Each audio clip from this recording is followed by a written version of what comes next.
Look, if you thought all the election stuff was over, well, sort of. Yeah. There's significant elections in France. It's the final round, second round of parliamentary voting today in what is proving to be a historic election for the French. Yeah, because it's mind-boggling. It's a great wave of change again. This is the first time that Marine Le Pen's National Rally party has had a realistic chance of actually running the government and taking outright control of the National Assembly. Let's talk to former French diplomat Francois-Joseph Schichan. Good to see you this morning.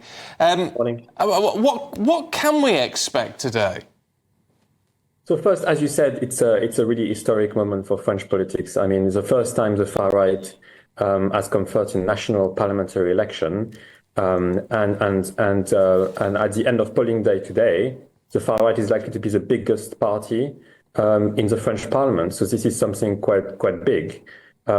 Now, they have made real progress, the far right, over the past few years and few months, to the point that they might very well become the first political party in the French Parliament. But they are likely also to fall short of an absolute majority. And they faced literally the whole of the rest of the political spectrum against them between the first round and the second round.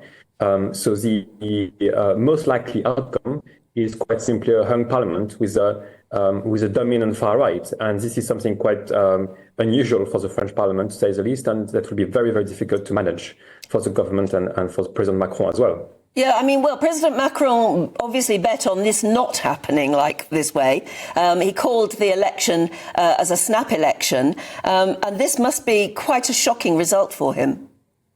Yes, absolutely. I think he made a gamble 3 weeks ago when he called the election, and this gamble has backfired spectacularly. And I think, he called the election on the back of very bad results from the European elections on the 9th of June. And I think he thought that was a good moment to call a national election after this result.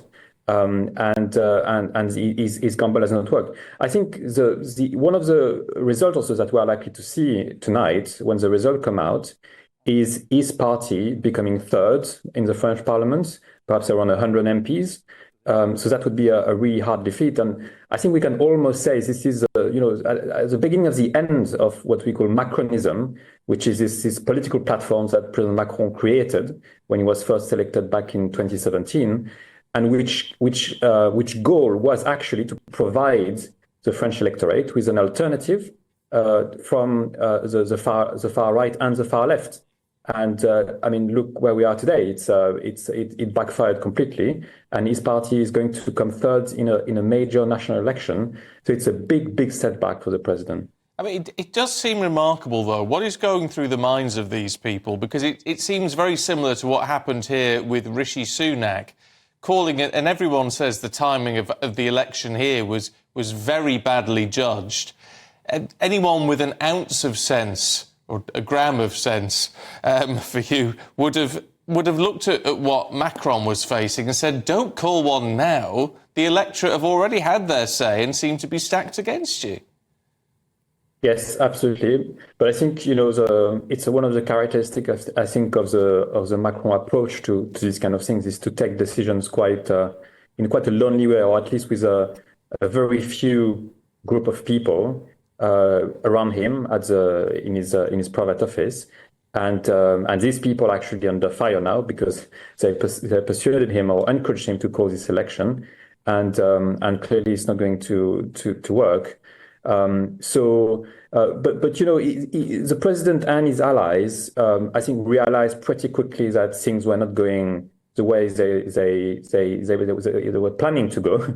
And what happened, and we've seen that in the past few days, is essentially all other political parties from the left to the center right allying themselves against the far right. The day after tomorrow, so maybe on Monday, when it will come to the decision to try to form a government, these people might work together, which is a very, very curious coalition of political parties from the left to the center right, united by only one thing, being anti-far right.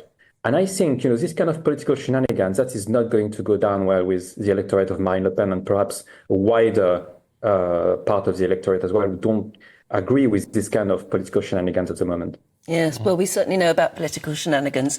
Thank you so much. It's lovely to talk to you this morning. Thank you.